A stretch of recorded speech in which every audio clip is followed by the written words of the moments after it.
नमस्कार साथियों, आप अपना उत्तर प्रदेश देख रहे हैं। आपके साथ मैं हूं अनुपम प्रसून। आज हम बिहार चुनाव को लेकर एक बहुत बड़ी जानकारी आपको देने जा रहे हैं। आपने ये सुना होगा कि अभी तक महागठबंधन में सिर्फ उटव्वल मचा था कि सीएम पद के नाम पर, सीएम पद के लिए तेजस्वी यादव के नाम का ऐलान क्यों नहीं हो रहा है। बीजेपी हो या महागठबंधन हो, सब मिलकर ये सवाल खड़ा कर रहे थे। लेकिन अब उस सवाल से सारी दुविधा के बादल छट गए। तेजस्वी यादव के नाम का ऐलान हो गया और बाकायदा अशोक गहलोत ने महागठबंधन की तरफ से प्रेस कॉन्फ्रेंस में तेजस्वी यादव के नाम का ऐलान किया। लेकिन दोस्तों, हैरानी उस वक्त हुई जब तेजस्वी यादव के साथ साथ मुकेश सहनी के नाम का भी ऐलान हुआ कि मुकेश सहनी डिप्टी सीएम बनाए जाएंगे। मुकेश सहनी के, देखिए, तेजस्वी यादव की अच्छी खासी आबादी, करीब 23% के आसपास की कुल आबादी, और खासतौर पर जो वोट बैंक पॉलिटिक्स को वो आगे बढ़ाते हैं, मुस्लिम यादव यानी MY समीकरण को अगर जोड़ दे तो करीब 23% हो जाता है बिहार में, जो एक पावरफुल मतलब जातीय समीकरण आप कह सकते हैं या पावरफुल पॉलिटिकल इक्वेशन कह सकते हैं। लेकिन मुकेश सहनी के नाम का ऐलान जब हुआ और जब ये बताया गया कि डिप्टी सीएम के लिए मुकेश सहनी होंगे आगे, तब थोड़ी हैरानी हुई। क्या कांग्रेस बिहार में बिल्कुल नतमस्तक हो गई है? जो राहुल गांधी कुछ दिनों पहले तक वोटर अधिकार यात्रा निकाल रहे थे, जो राहुल गांधी पिछले साल आपने देखा होगा कि मणिपुर से महाराष्ट्र तक उन्होंने भारत जोड़ो न्याय यात्रा निकाली और बिहार के अलग अलग हिस्सों में उनकी भारत जोड़ो न्याय यात्रा गुजरी। वो राहुल गांधी अपनी सारी यात्राओं को भूलकर उसी कांग्रेस के कन्हैया कुमार, जो कुछ दिनों पहले तक एक यात्रा अलग निकाल रहे थे, उन सारी यात्राओं को भूलकर कांग्रेस ने सरेंडर कर दिया वीआईपी और तेजस्वी यादव के सामने, आरजेडी के सामने। यह सवाल बहुत गंभीर था। यह सवाल इसलिए भी गंभीर था क्योंकि हाल में कांग्रेस का ऐसा एटीट्यूड या कांग्रेस की तरफ से ऐसे संकेत मिल रहे थे कि वो तेजस्वी यादव को बाईपास करना चाहते हैं। कांग्रेस चाहती सीटों के बंटवारे में कांग्रेस ने जबरदस्त बार्गेनिंग पावर आजमाया और नतीजा यही रहा कि करीब करीब, जो मेरे पास जानकारी है, 27-28 ऐसी सीटें हैं जहां फ्रेंडली फाइट की नौबत आ गई है। हम जिस जगह पर खड़े हैं, जिस इलाके में खड़े हैं, ये कटिहार विधानसभा का हिस्सा है। और सोच कर देखिए, कटिहार में भी जो आरजेडी की तरफ से उम्मीदवार का ऐलान होना था, वो निर्दलीय उन्होंने दावेदारी ठोक दी है। कटिहार की सीट कभी आरजेडी के खाते में जाती थी, लेकिन वीआईपी की सीट में के खाते में चली गई है। तो इस तरह से कई ऐसी सीटें हैं जहां पर वीआईपी के कैंडिडेट भी उतर गए हैं, जहां पर आरजेडी के कैंडिडेट भी उतर गए हैं, या फिर उन कैंडिडेट ने ऑलरेडी पहले से एनआर कटवा रखा था और उनको निर्दलीय उन्होंने पर्चा दाखिल कर दिया। ये नौबत आ गई। तो इसलिए सारे गंभीर सवाल खड़े हो रहे थे। मुकेश सहनी की जाति की कुल आबादी अगर आप देखेंगे तो बिहार में करीब करीब 2.5% के आसपास बनती है। तो 2.5% जाति वाले लोगों को सीधा डिप्टी सीएम बना देना, ये क्या संकेत देता है? ये क्या इशारा कर रहा था? ये बड़ा गंभीर मामला था। लेकिन जब इसको आप बहुत गौर से देखेंगे, सामने से इसको समझने की कोशिश करेंगे, तो आपको पता चलेगा कि एक बहुत बड़े खेल की तरफ महागठबंधन बढ़ रहा है। ईबीसी, याद रखिए, नीतीश कुमार जब 2005 में पहली बार मुख्यमंत्री बने थे, तब उन्होंने एक फॉर्मूला आजमाया था, सोशल इंजीनियरिंग का फॉर्मूला। और उस सोशल इंजीनियरिंग के फॉर्मूले में उन्होंने ईबीसी को बड़ा महत्वपूर्ण बिंदु बनाया था। ईबीसी मतलब अति पिछड़ा।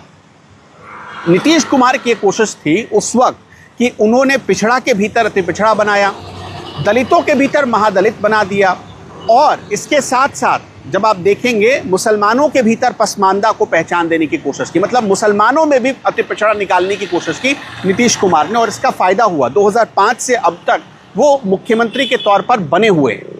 भले गठबंधन अलग अलग लोगों का होता रहा और बीच में एक छोटा सा कार्यकाल करीब साल भर का आप गिन लीजिए तो जीतन राम मांझी का रहा, वरना मोटे तौर पर नीतीश कुमार के हाथ में ही पावर रही है, सत्ता रही है, चाहे गठबंधन किसी भी पार्टी से हो, आरजेडी से हो या बीजेपी से हो। तो नीतीश कुमार के फॉर्मूले को एक तरीके से आजमाकर यह कोशिश हुई है महागठबंधन की तरफ से कि ईबीसी को टारगेट किया जाए। मुकेश सहनी को आगे बढ़ाने का मतलब क्या है? मुकेश सहनी को आगे बढ़ाने का मतलब है कि बिहार में जितनी ईबीसी की जातियां हैं, और जो मेरे पास लिस्ट है, मैं आपको एक चीज पूरी डिटेल बता देता हूं। बिहार में 36% ईबीसी की आबादी है, 36%। इसका मतलब यह है कि बिहार की कुल आबादी का करीब 1/3 हिस्सा सीधे सीधे इससे इन्फ्लुएंस हो सकता है, मुकेश सहनी के नाम से इन्फ्लुएंस हो सकता है। हालांकि मुकेश सहनी इतने बड़े लीडर नहीं है। पिछली बार उन्होंने बीजेपी के साथ मिलकर चुनाव लड़ा, सीटें भी जीती, मंत्री भी बने, बाद में मंत्री की कुर्सी छोड़नी पड़ी और आरजेडी के साथ चले गए। अब देखिए, बिहार में 112 ईबीसी की कुल जातियां हैं। जिनकी कुल आबादी अगर आप जोड़ देंगे तो 36% हो जाती है, और आबादी के हिसाब से इनका वोटों में भी बड़ा प्रतिनिधित्व है। मतलब जब ये वोट डालते हैं तो कई ऐसी सीटें हैं जहां पर उलटफेर कर सकते हैं, इनमें इतनी ताकत है। इसके अलावा मुसलमानों में भी, मतलब इस ईबीसी को ले लीजिए आप, मुकेश सहनी जिस कैटेगरी से आते हैं, मुसलमानों में भी एक समुदाय है जिसे जुलाहा कहा जाता है, उसकी भी 3.5% के आसपास की आबादी बनती है, जो मुकेश सहनी के कैटेगरी की मानी जाती है। और मुकेश सहनी की खुद अपनी मल्लाह जाति है, वो करीब 2.5% है, और वो 2.5% आबादी, उसमें केवट, बिंद, निषाद, गंगोता और नोनिया, इन सबको जोड़ दीजिए तो ये 9% हो जाते हैं। मैंने शुरू में 3.5% कहा था, लेकिन ये 2.5% के आसपास। तो 2.5% वाले को अब देखिए कितना बड़ा कद दे दिया गया। तो इसीलिए कहा जा रहा है कि तेजस्वी यादव भी मुकेश सहनी को बोल नहीं पाए, और दूसरी तरफ कांग्रेस भी उनको इग्नोर नहीं कर पाई। और इग्नोर ना करने की एक और वजह रही, जो सबसे बड़ी वजह रही, वो है मुकेश सहनी की बार्गेनिंग पावर। मुकेश सहनी ने जिस तरह से आंख दिखाया और बताया, एक मैसेज भिजवाया कि वो एनडीए की तरफ जा सकते हैं।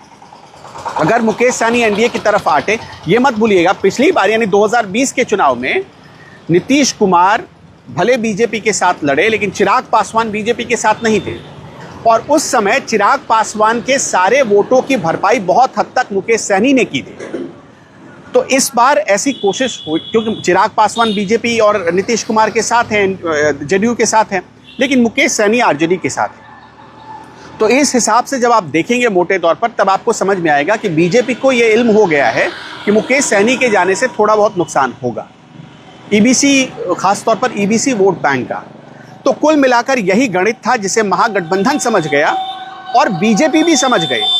इसीलिए जब आज नरेंद्र मोदी आए रैली करने के लिए, नरेंद्र मोदी को रैली करना पड़ा, तब उन्होंने समस्तीपुर में खड़े होकर बार बार इस बात का जिक्र किया। किसका? कर्पूरी ठाकुर का। कर्पूरी ठाकुर को भारत रत्न मोदी सरकार ने दिया, क्योंकि वो भी ईबीसी कैटेगरी से आते थे। तो इसलिए आज की रैली में बार बार प्रधानमंत्री नरेंद्र मोदी ने उनका जिक्र किया। और सिर्फ कर्पूरी ठाकुर ही नहीं, कर्पूरी ठाकुर के बेटे हैं, कर्पूरी ठाकुर के बेटे रामनाथ ठाकुर का हाथ पकड़कर प्रधानमंत्री ने दिखाया, बताया, और ये समझाने की कोशिश की, खासतौर पर ईबीसी वर्ग को, कि देखिए अगर ईबीसी का कोई भला कर सकता है तो वो बीजेपी ही कर सकती है, एनडीए ही कर सकता है, और नरेंद्र मोदी ही कर सकते हैं। यानी बिहार के इस चुनाव में आप अगर ओवरऑल लड़ाई देखेंगे तो इस बार ना तो एससी ना तो एसटी, बल्कि और ओबीसी भी नहीं, बल्कि ईबीसी पर टिक गई है। ईबीसी जिसकी तरफ जाएगा उसकी सरकार बनेगी। तेजस्वी यादव ये बात समझ चुके थे, उनको ये पता चल गया था, सहनी गए हाथ से, तो समझिए जितनी सीटें आ रही हैं उनमें बहुत ऐसी सीटें हैं जहां सेंधमारी हो सकती है, कुछ अंतर से वो हार सकते हैं। मुकेश सहनी ने कुछ सालों में, खासतौर पर 2011-12 के बाद से धीरे धीरे ही करके, आहिस्ता आहिस्ता ही करके उन्होंने अपना प्रभाव जमा लिया है। तो उसका वो भरपूर फ़ायदा इस बार बार्गेनिंग पावर में उठाते दिखे। खैर दोस्तों, आपका क्या मानना है? आपके हिसाब से बिहार में इस बार किसकी सरकार बन रही है? हमें कमेंट बॉक्स में ज़रूर बताइएगा।